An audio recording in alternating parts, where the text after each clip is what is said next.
former President Donald Trump may have been bribed by a foreign government, according to the results of a Washington Post investigation showing that Egypt's president, Abdel Fattah al-Sisi, may have given the president a $10 million bribe for his 2016 campaign.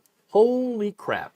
So let me get into the details of this investigation. So they found that only 5 days before Trump became president, an organization linked to Egyptian intelligence services, the Research and Studies Center, had asked a state-run bank in Cairo to, quote, kindly withdraw about $10 million. The center reportedly has no public profile, and U.S. authorities have always suspected that it was a front for Egypt's intelligence service. What happened next is something that you would think of what happened in a movie, where you had bundles of $100 bills, $10 million worth, getting placed into bags carried out by 4 men and somehow making its way to Donald Trump. Oh, well, all right then. Now, what would that be in return for? Well, Donald Trump, of course, had won the election and immediately met with President el-Sisi. Something that his own advisors, by the way, told him, hey, maybe you shouldn't do that because, you know, Egypt, el-Sisi, of course, had taken over in a coup. And so, you know, he's got some issues with human rights abuses and, you know, lack of freedom and democracy and things. And it might look kind of bad.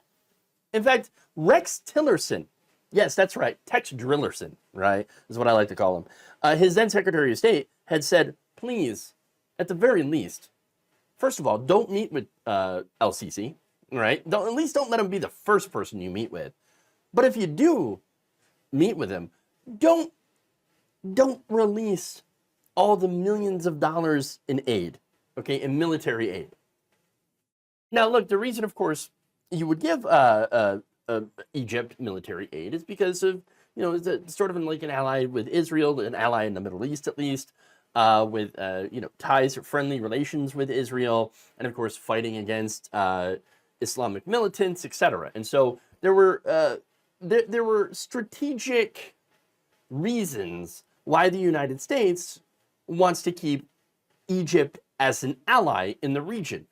Understandable, right? But still, the administration was like, okay, we've got all this military aid, but we're really concerned about human rights abuses going on in Egypt by the Egyptian government. So we're just going to kind of withhold it, right? Pending their improvements in the human rights record.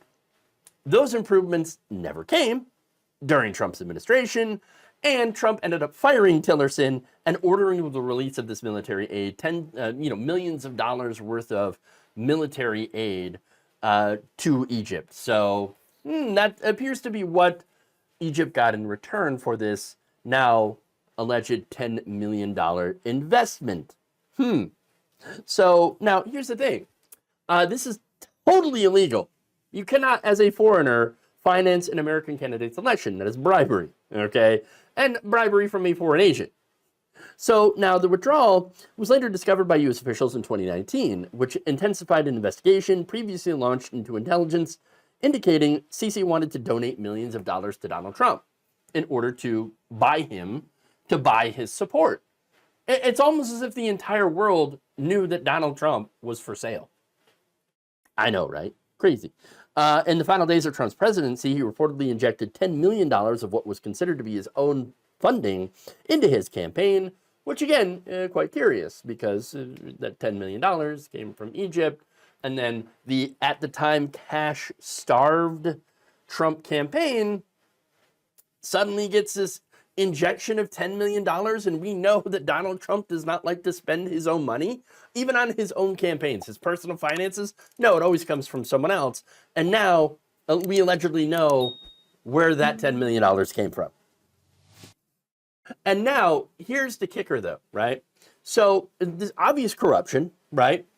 And yet you have the Justice Department literally blocking prosecutors and FBI agents from looking into this, from obtaining bank records on this transaction, which people familiar with the case claimed held critical evidence. Now, the statute of limitations expired. Can't look into it now. Can't go after him for bribery.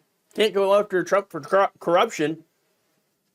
But during that time, William Barr was blocking the investigation. Now, an anonymous person connected with the case told the Post, every American should be concerned about how this case ended. The Justice Department is supposed to follow the evidence wherever it leads. It does so all the time to determine if a crime occurred or not. But unfortunately, we had William Barr, who was a Trump toady, running the DOJ. Now, according to the report, he ordered FBI Director Christopher Wray to closely watch FBI agents hell-bent on pursuing Trump's records, people with the exchange told the Post. So it was more of like, ooh, let's not investigate Donald Trump's potential crimes. We've got to protect him. Oh. Why? You don't want people to find any illegal donations? Of course, right? Can't let that happen. Now, the Trump campaign denies it, called the report, quote, textbook fake news. Because, of course, they did. Right? The investigation reference found no wrongdoing, was closed, said spokesperson Stephen Chung by email. None of the allegations or insinuations being reported on have any basis, in fact. The Washington Post has consistently played for suckers by the deep state Trump haters and bad faith actors peddling hoaxes and shams. Really? The Washington Post said it interviewed more than 24 people with knowledge of the case and reviewed thousands of pages of government records. But must all be hoaxes and shams. Just like every single thing you've called a hoax and sham, that has turned out to be true. I don't know. Maybe you're lying. Maybe the Trump campaign is lying.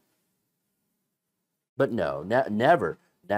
Here's the thing, though. This wouldn't be the first time a U.S. elected official was reportedly bribed by foreign governments. It turns out that it does happen. In fact, Senator Bob Menendez was recently convicted of taking bribes in cash and literal gold bars, like a James Bond villain, okay, while acting as a middleman between New Jersey businessmen and foreign governments, which included Egypt. But of course, hoaxes and shams, everybody. Hoaxes and shams. Look, are foreign governments going to try to buy off people who are corrupt in order to get favor? Yes. Yes. Obviously. It is the most obvious thing in the world. Of course. And I know no one more corrupt than Donald Trump. I am almost certain that William Barr protected Trump. That was the whole point of William Barr, was to protect Donald Trump from the Mueller investigation and now any investigation into Donald Trump's alleged corruption. Now, whether Barr actually knew that there was evidence or just, preemptively was like, no, we're not going to allow any investigation of Donald Trump, I don't know. But I do think that Barr believed that it was possible and immediately moved to shut it all down. Because at the end of the day, Barr knew his place, knew his job, the job that he auditioned for and received, and that was to do everything in his power to protect Donald Trump from any and all prosecution. Thank you for watching. If you enjoyed this video, please like, share, subscribe, hit the bell icon in order to get notified whenever a new video is released. And if you want to support independent, progressive media through this difficult time where it seems like everybody is shutting down, you can become a member on our YouTube page, you can become a subscriber on Facebook, or you can go to my Patreon. It's patreon.com/Jeff Waldorf. Thank you.